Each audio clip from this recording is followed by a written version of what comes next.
It's really understanding your audience first and understanding their pain points and understanding their struggles so that you can have those boards to provide the solution. Welcome to the Impact Driven Entrepreneur, the podcast that helps you expand your reach and convert that reach into clients so you can lead your tribe with confidence and create change in the world while living the life you desire. And now your host, certified business coach and consultant, Mariana Ruiz. This episode of the Impact Driven Entrepreneur is brought to you by my Become a Client Magnet Intensive.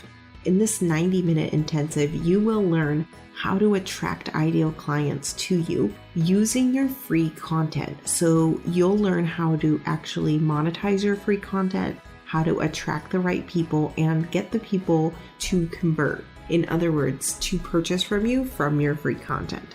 And I've walked hundreds of women through this process of creating your magnetic message and really starting to attract people to you through being yourself and not being pushy and not being salesy. So if that sounds like something that you want to do, go to marianacruiz.com/work with me, or just go to marianacruiz.com and click on the Work With Me page.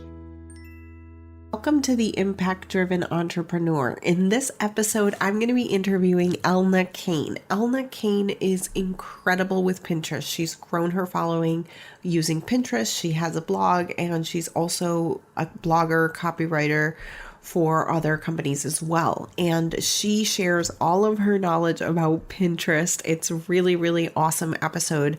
And I'm not using Pinterest at all in my business. And so this is really, really good if you want to use Pinterest. If you're unsure if you should be using Pinterest or not, then I highly, highly encourage you to go to download the Decision Matrix. The Decision Matrix is a simple tool that I created that can help you to decide if you are, what is the most profitable social media platform for me and my business. And so if you are unsure if Pinterest is right for you, I would go download that now. And that is at marianacruiz.com/decision.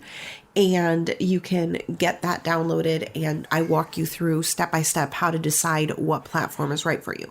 If, however, you've done that, or if you already know that you are making money on Pinterest, then I would go ahead and proceed with this episode because this episode is incredibly valuable. And so I would love to chat about that. But before we get to that, can you just tell us a little bit about how you got started and your story? Thanks, Mariana, for having me on this podcast. I started my online business around 2 years ago after my twins were about 1.5 years old. I live in Canada and we get a year off of maternity, actually. So I had a whole year to sort of figure out what I wanted to do because I didn't want to go back to work. I wanted to stay home. I wanted to take care of my twins. And that's when I decided to sort of find some kind of way to make some income online. And so I decided to start freelance writing. And that's where it all started for me. I started my services-based business as a freelance writer, and I am now writing for blogs like Blogging Wizard, Opt-in Monster, and whatnot, providing content for them. And that sort of got me into this whole online marketing business that I'm doing. And another portion of my business is Twins Mommy, which I started recently. And with Twins Mommy, I'm working on using Pinterest strategies specifically for that blog to grow my traffic, my income, and my email list. And it's been about 9 months now, and the strategies that I put in place have been working. And it's nice that it's sort of a little bit on autopilot. That blog and how you got started with it, because I think there's probably a few moms in here who listen to the podcast who have a blog and are struggling to grow traffic to it or are thinking about starting a blog. So tell us kind of how you went in that direction. Sure. Yeah, I actually started Twins Mommy as a passion project. I think a lot of people, when they're moms, basically they want to sort of get out there and blog, tell their story and whatnot. So that's what I wanted to do. I wanted to speak to other moms that are working at home with little ones and the struggles that we have with having kids at home and trying to grow your business online. And I couldn't really write about that on my freelance writing blog because people were coming there to get more freelance writing tips, not so much about how to handle that with children. And a lot of my viewers and readers on Elle McCain, my freelance writing blog, were also men. So I wanted something that was more for moms specifically. And that's when I started Twins Mommy. I put up a couple posts. I know there's people that sort of have this big content schedule and they have to have 10 posts before they publish their blog and all that. But for me, like I said, it was just a passion project. And my first post was about being sick and had the challenges of being sick and taking care of my children and my clients. So I wrote a post about that and I just put it up there. And after a couple posts, I started realizing that I wasn't getting much traffic and I wasn't getting much engagement, but that was okay because, again, it was something that was just a personal little blog of mine. But because of my knowledge with digital marketing, and I was really interested in using Pinterest, I decided to write my journey in growing Twins Mommy. So I actually was telling my journey on my blog. So being very transparent, I found it really helps attract people to your blog when you can share a very authentic type of things that you're doing. People seem to enjoy that, enjoy your story, even if you make mistakes, and share your successes as well. Yeah, I totally agree. Like, I just want to interrupt you for a minute, but I totally agree. When I did a series of like the 5 or 7 lessons or something that I learned over the last year, and that's been like one of the series that has gotten the most traction. And I was very raw, like very transparent about the ups, the downs of building my business. And most of my posts, which I don't blog as much since I've been podcasting more, but my posts, most of them, I would frame them around like why I wanted to talk about that topic. So maybe it was something that did really well. So I have a post about Facebook groups and I talk about literally the statistics of my business and how like over 80-90% of my revenue came from my Facebook community, people that were in there. So I don't just write about grow a Facebook group. Yeah. Because I think there's lots of other people talking about that. But what does that mean to me? And like, why did I choose to write about that? And I think people want to hear that side of the story, right? That's so true. And that's what I found when I started that first blog post about me growing how I was going to grow Twins Mommy got the most engagement. And that was actually the first post that I put a content upgrade to grow my email list. So all before that, I was just writing blog posts just about being a work-at-home mom. One of them was what I fed my twins. I was just writing just anything I wanted to. But at that point, I wanted to try this sort of like an experiment. I've learned in the past 2 years of writing about digital marketing, I've learned and picked up some tips about how to attract people to your blog and how to grow your traffic. So I thought, well, why don't I share this with my audience? And that's what I did. And from that point on, I was able to get people coming to my blog, and I was learning how to use Pinterest to bring people back to my blog. And as I was mentioning, being transparent was a big key to getting people interested in my story because they didn't know me at all. And then the other big thing was optimizing my Pinterest strategy. And I have it all on my blog. I have all the things that I'm doing on Pinterest, but the first step was getting my Pinterest profile really up there and optimized so that people that are seeing my pins, it's relevant for them. And that was what I did in the beginning. So can you tell us what that means? Because there might be users like me who are just like totally not into Pinterest. I used to use Pinterest more so for personal use before my business. And quite honestly, I have no time for that. So somebody who has no idea, right? What do you mean by optimizing? Is it the SEO the same as Google SEO? And probably other people here don't know how that works. So can you I guess dumb that down for me a little? Yeah, no, totally. That makes sense. And, I was in the same boat as you. I didn't use Pinterest before. I really didn't use Pinterest as a marketing tool. So I had a personal Pinterest. And so it was early that I decided the first step that if you want to use Pinterest for a marketing tool is to make a Pinterest business profile. And it's free to use. So you can search that on Google, create a Pinterest business profile and set that up. Because what that does is that it hooks your analytics. So you get to see analytics on your pins and which pins get the most engagement. You get to see how much your pins get reached on Pinterest and how much traffic it's bringing back to your site. So that's what Pinterest offers when you have a business profile. So that's the first step that I would recommend. And then after that, you want to sort of get your profile with Pinterest. You get a little bio that you can put, and you get a title, what you want to call yourself. So people can just put their name. Some people put their blog's name. For me, what I like to use is keywords. So I think on my Pinterest profile, I change it up a little bit, but I either put that I'm an entrepreneur or a mom to twins or I'm a blog and biz strategist, some kind of keyword so that when people are searching on Pinterest, they might happen to find my profile. If they're looking for a content strategist, a marketing strategist, a blog, whatever, a branding, graphic designer or whatever. So putting your title seems to help with that aspect. And then another thing you want to recognize, as you were mentioning about SEO, is that Pinterest really isn't a social profile. It's more of a search engine. It's sort of like the second, I think of it as Google, basically. On Pinterest, I don't comment on pins. I don't talk, I don't do like messaging on Pinterest. It's not like Twitter or Facebook or anything like that. It's just like Google. You go to Pinterest to find things and you want your pins to be found. And that's when you start using those little SEO tactics like keywords to put in your descriptions of your pins and put in the descriptions on your profile. Okay, cool. So what do you pin, right? Like I've put pins up there and I feel like they don't really move as much. And then sometimes I think we had a connection call about a few weeks ago. And literally that week, my best friend, one of my business besties, Joy, messaged me and she's like, look at what I found on Pinterest. And it was a challenge that I had done like months and months and months and months ago. And somehow randomly Pinterest gave it to her in her feed. And one question I have though is like, I do a lot of time sensitive things, right? So how can you maximize something like that if you're doing time sensitive promotions? That's a little bit tricky with Pinterest because with Pinterest, your pin has a really long lifespan.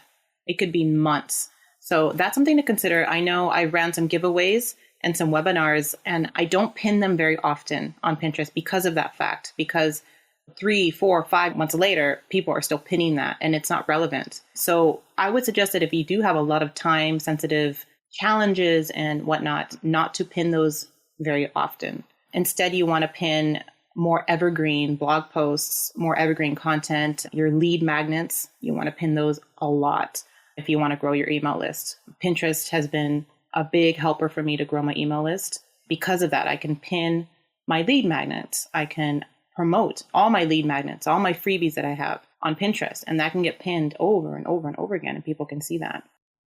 So do you pin just the lead magnet itself with like a nice cover image and it goes directly there? You don't need to provide additional value?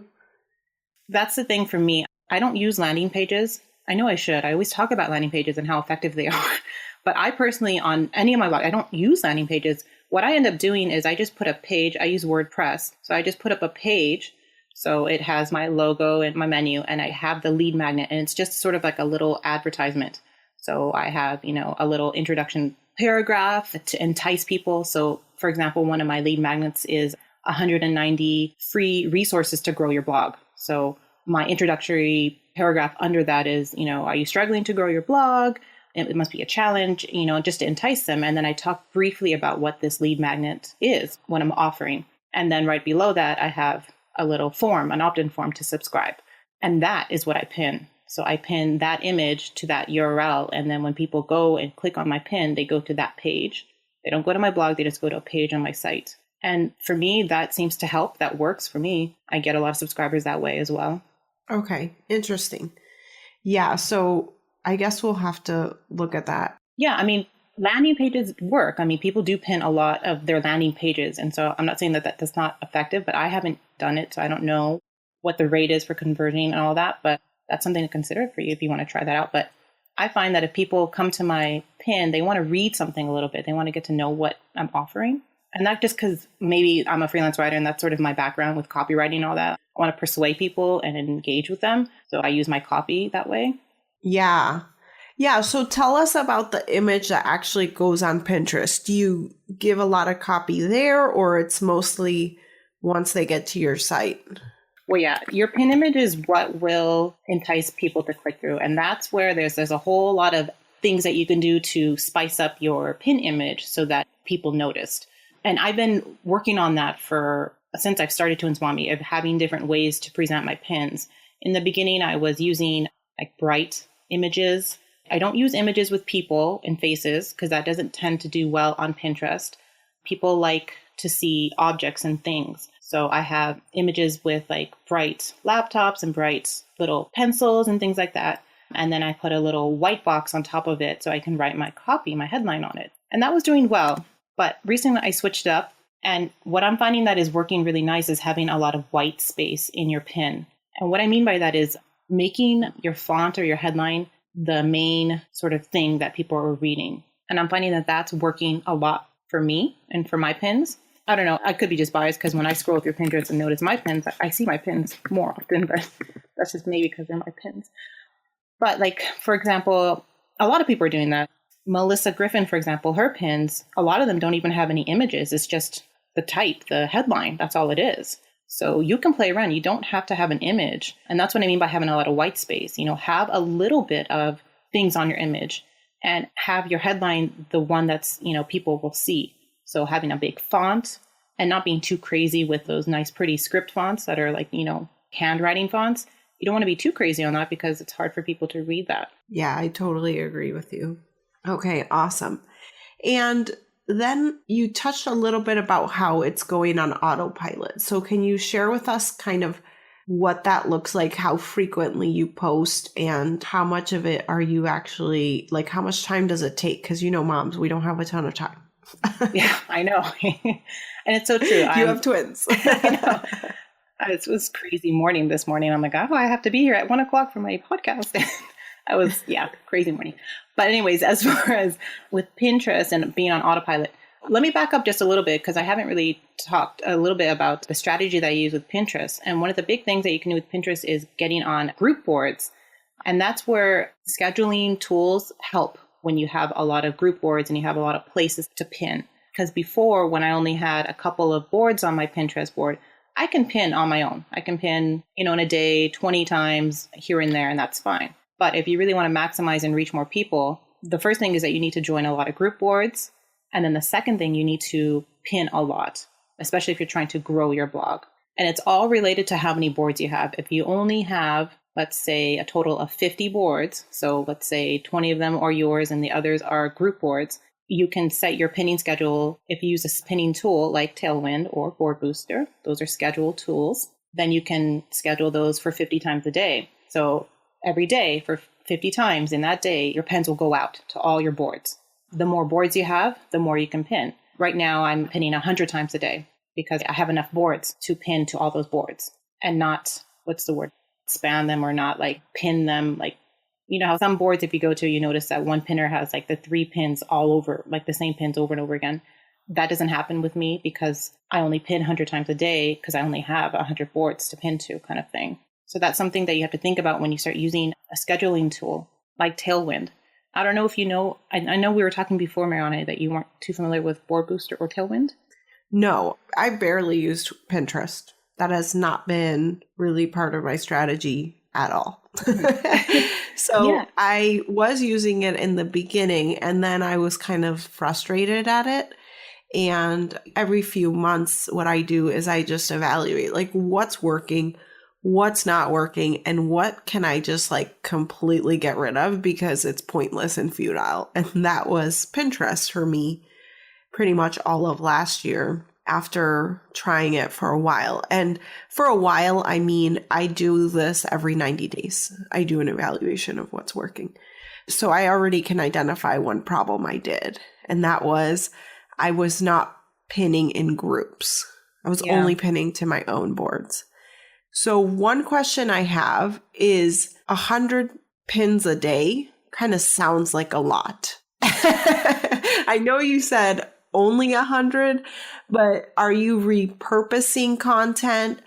Are you taking those 100 and maybe rotating it around the 50 boards? How does that work? Well, that's what Tailwind does for me. So with Tailwind is a Pinterest scheduling tool. And what's nice with Tailwind is that they also provide analytics for your pins and for all the group boards that you're on. So Tailwind can tell you which group boards have the highest repin value, which boards have the highest engagement. Those are great analytic things to know about your group boards, to know, well, which one is giving me the most bang for my buck kind of thing. But what Tailwind does is based on how many pins you have. So you can schedule them all, and then Tailwind will put them in through different points in the day to those group boards. Sorry, it's something that it's an easy concept to think of, that as long as you have enough group boards to go to and enough pins to have, then you can schedule, your 5 pins and it will go out 50 times to all these different boards. So in a day, that one pin if you only have 5 pins, that one pin will get shared numerous times, but to different boards and to different people. So does that sort of make sense? Yeah, sort of. So you're not coming up with 100 new images every day. No. You're like sitting down possibly once a month or once every couple weeks and coming out with maybe 5 or 6 images. And that's it. Is that right? Yeah. Like for me, right now, my marketing strategy is a little bit different because I'm doing more affiliate marketing. So I'm using Pinterest to help me with that. So right now I'm having 4 main pins that I want to get scheduled constantly.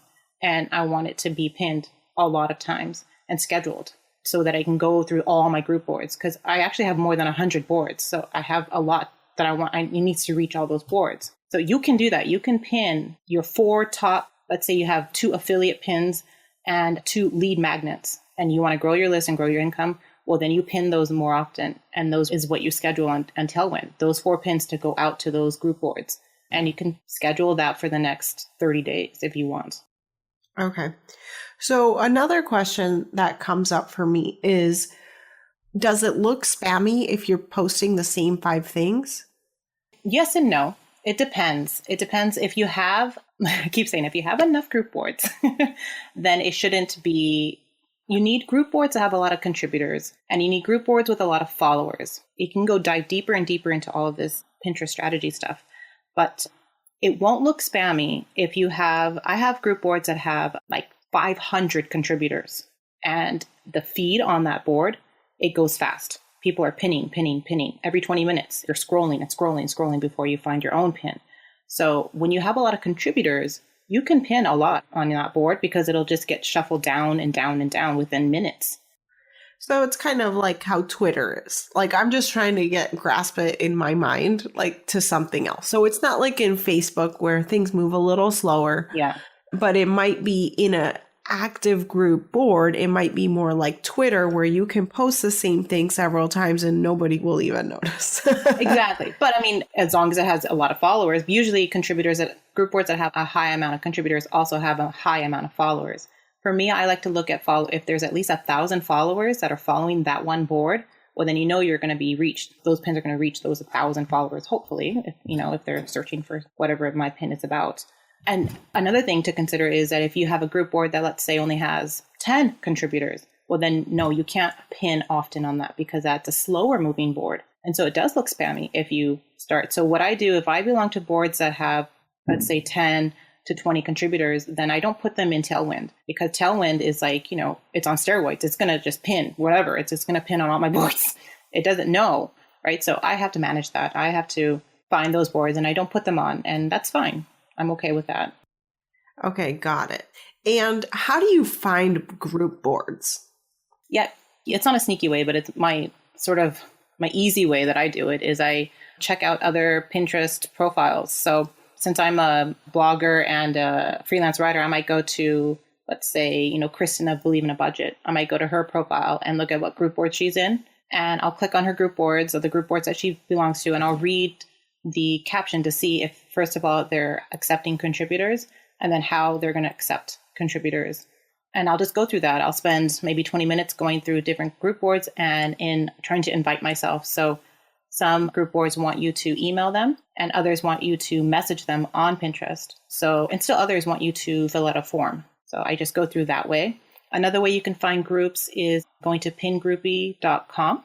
If you go to that website, you can type in your keyword, and then it'll list all the group boards that are relevant to that keyword. And then you can go from there and see if they're accepting contributors. Okay, awesome. And now you had mentioned another app about Board Booster. Yeah. Can you talk about that a little? Yeah, I recently started using Board Booster. I've been using Tailwind for like the last 10 months, and it was just this past month in January that I picked up Board Booster. The reason why I picked up Board Booster was that I found that my traffic was stalling a little bit. For some reason, I couldn't get past, I think it was 20,000 page views. I couldn't get past that. I was still stuck in that. And so I thought, well, maybe if I try Board Booster, maybe that will help me get some more traffic to my blog. And what I use Board Booster, I don't use Board Booster for other people use Board Booster. If they're using Board Booster, they're using the scheduling campaigns that they have there, and it works for them. But what I use Board Booster is just for their looping function.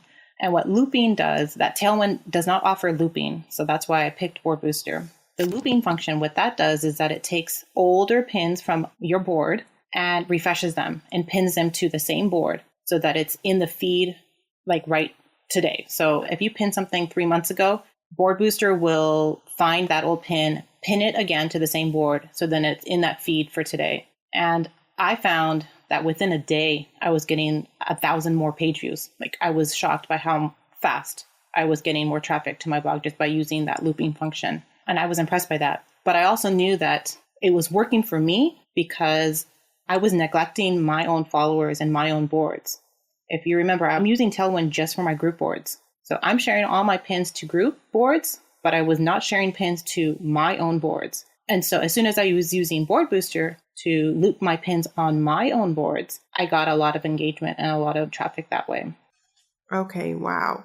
And how do you get followers on this platform? Because like I said, I'm like clueless here. So, because you said you tapped into your existing audience. So how do you get followers? Yeah, that's, for me, I wrote a post recently about how it was I'm not really doing much. It's very little effort. I'm getting people to follow me. One way you can, that's easier to sort of tell you, is if you create your own group board, then you can make it mandatory that people that want to join your group board to follow you first. So I have 2 group boards. And so I think both of them, I make it mandatory that they have to follow me first. So you can get followers that way. And then the other way is just, I think, if you have a really nice group board, like not group boards, or a really nice profile on Pinterest, people will tend to follow you. So if you have, like I said, if you have a really optimized title, if you have your blog name so people can learn more about you, you can put your blog name in the little description. And if you have pretty little board covers on all your little boards, people will tend to follow you more because you have sort of, it looks established. It looks like you have an established profile. It looks nice and pretty. And the boards that you have are relevant to them. So if you want to attract your audience, make sure that your board titles reflect that. So, I'm a blog and biz strategist. So my boards on Pinterest are, email marketing tips, blog traffic tips, and then also being a mom. So work at home tips. I'm attracting those people that are interested in knowing those topics. So they tend to follow me. Yeah, that makes sense. Okay, so do you recommend that you separate the personal pins? Like I have some pins there from my personal use that were like nursery room ideas, but that could be applicable to a mom entrepreneur, right? So at what point do you let the personal side in if it's not necessarily tied to what you're doing? What's nice with Pinterest is that you can create like secret boards. So you can still pin the things that you want to pin on secret boards, and that won't really get shared on the Pinterest feed and to your followers. So what I did in order to make my profile, because I was using it as a personal profile, to make it more business-like, is that I secreted all my like DIY crafts that I had, and I had a lot of recipes. I had Yeah, me too. I have like all kinds of pancake variations in there. I know. I have like one board on like French fries or something like this. So I'm like, okay, I'm going to hide all those. So I hid all those like, recipe type of things. But I did keep, like you said, things that were relevant to my audience. And since my audience is mom bloggers and stay-at-home moms and work-at-home moms, I have, taking care of twins. I have that as a board that people can see. I have mom with twins, and I have productive mom. So I have those boards, and I share. I have posts on Twins Mommy about my twins, so I needed to have a board to share my post about that. So I have those boards on my profile. And then I also have Productive Mom, so I can share any kind of things to help other moms about how to be more productive in their life or in their day. Love that. Okay, so we're still staying with the central message. We're not like talking about random stuff, but there's a way to make those things private and still have them for your own use. I love Yeah, it. and one thing also, I'm just looking right now, with your Pinterest profile, what you want to do is you want to sort of have this experience on your profile. So your first couple of boards should be your blog, like your first board should be from your blog. And then the boards after that should be something that's highly relevant. So, you could have like your podcast board and share all your podcasts on that board kind of thing, right? So you would have your blog and then your blog board and then your podcast board. And you would have a couple boards that were related that would bring all back to your website or your brand, right? And then after that is when you can start having keywords that are related to your blog and your message. Love that. Okay. Yeah. So the key is like the top few boards and of course, like branding the whole thing and also the content. So do you also repin other people's stuff? Yeah. So on my personal boards, since I'm looping my personal boards, I'm not looping all of them. Like I'm not looping my twins board. I don't need to share that all the time. So I'm only looping like certain boards, like growing your email list, all the boards that sort of lead back to my blog. But within those boards, I have other pins that I share. Like I have a board for growing your blog income, and I share tons of other people's income pins all over, from Michelle from Making Sense of Sense to Kristen to Believe in a Budget and on, as well as my pins as well. So Tailwind will loop those ones too. So my followers aren't just getting my pins, they're also getting other relevant pins to help them, because you do want your followers, you want to create your profile to help people, not just to market yourself, basically. Yes, absolutely. Totally agree. And I think that goes for all social media. Like one of the things that I do is like I take, which you will have, some little quotes from the podcast that are yours, right? Like you said them, not me. And so we'll highlight that. Or I do have, every now and then I use, what is that app called? It's called, oh gosh, I can't remember now. I'm going to look it up. It's a good app. Oh, it's called Pocket. And so anytime I listen to a podcast or watch a video on YouTube or something, or read a blog that I really liked, I save it in Pocket and I can then use that on social media. Yeah, that's awesome. I've heard of that app actually, and I haven't used it myself, but that's perfect. That's perfect. What you can do is to have that sort of swipe sort of file, and then you can use that and share it all over your social media profiles for sure. Yeah, I just find like it was hard to like sit down and come up with like, what else should I share? But if I'm reading something else from somebody else, I can immediately think, oh yeah, that's good. I'm going to share that later and then come to it when I'm ready. Okay, awesome. I love these tips. So if somebody is considering using Pinterest for growing their income and their blog traffic, is there like one lesson you wish you knew a little bit sooner about it to help them get to the next level? I think for me, yeah, every month I'm learning new things about Pinterest for sure. So I think the biggest lesson that I wish I had learned earlier was really about my boards on my profile. It's just recently that I'm really trying to, like I was talking about, really hone my boards to reflect my audience. And I've been playing around with that for a while and trying to find the perfect sort of recipe for my boards.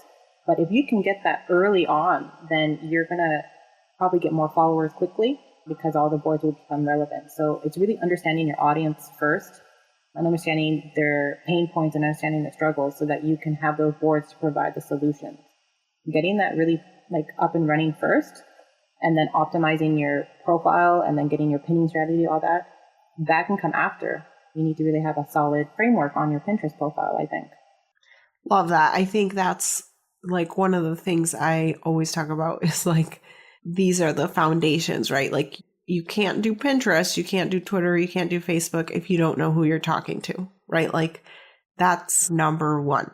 So love that you said that. And it's like helps for everyone to just avoid like the whole shiny object syndrome or thinking like, what's wrong? Like, Is your audience even on Pinterest? If yes, okay, proceed. And if not, then there might be something else, right? Exactly. And that was my whole philosophy too with starting Twins Mommy, is that because I was in this whole new niche of like the mom blogger niche or, entrepreneur kind of niche, I knew a lot of them were on Pinterest. And that's why I started to use Pinterest, because before that I wasn't. I was using Twitter actually and Facebook more for my freelance writing business. So this was a whole new different marketing strategy that I had to sort of come up with because I knew my audience. I knew they were hanging out on Pinterest, right? Exactly. Love it. Okay. So tell us a little bit more about where people can find you and where we can connect with you in the future. Sure. You can find me over at twinsmommy.com. I share blog posts about growing your traffic, income, and list, and I try to help moms become better mompreneurs on that blog. You can find me on Pinterest at pinterest.com/Elna4. That's ELNA4. You can go ahead if you want to check out my profile there. And I also have a Facebook group if you're interested in joining. It's the Mom to Mompreneur Facebook group on Facebook. Awesome. That sounds great. And we're going to link all of these in the show notes. If you're listening to this, just click on the actual episode and you can get all of the details there. So thank you so much for coming on, Elna. It's been awesome learning about Pinterest and what's possible. And, thank you for sharing everything that you did today. Thank you. Well, thank you so much for having me, Mariana. I really appreciate it. You're welcome. Have a great day. There you have it, another episode of The Impact Driven Entrepreneur. If you're unsure if Pinterest is the right platform for you and your business to be the most profitable for the time that you're investing in it, I highly recommend that you go to marianacruiz.com/decide and download the decision matrix. It is a tool that I use in order to make decisions in my business about what social media platform to spend the most time on. Because here's the thing, if you're newer in business, you're a solopreneur and you have maybe one team member, if that, right? We have to use our time and our resources really, really wisely. And so I created a special tool to help you to decide what platform would make sense for your business and what platform would make your business the most profitable so that you can really zone in on that place that will bring the biggest ROI for you. In order to get that, go to marianacruiz.com/decide. In the next episode of The Impact Driven Entrepreneur, I'm going to be talking about the difference between coaching, consulting, training, mentoring, and even counseling. What is the difference between all of those, and how do you decide which one you need at what points in your business? So be sure to hit subscribe in order to get that episode. It'll be coming to you next week. Have an awesome day. Chat with you soon.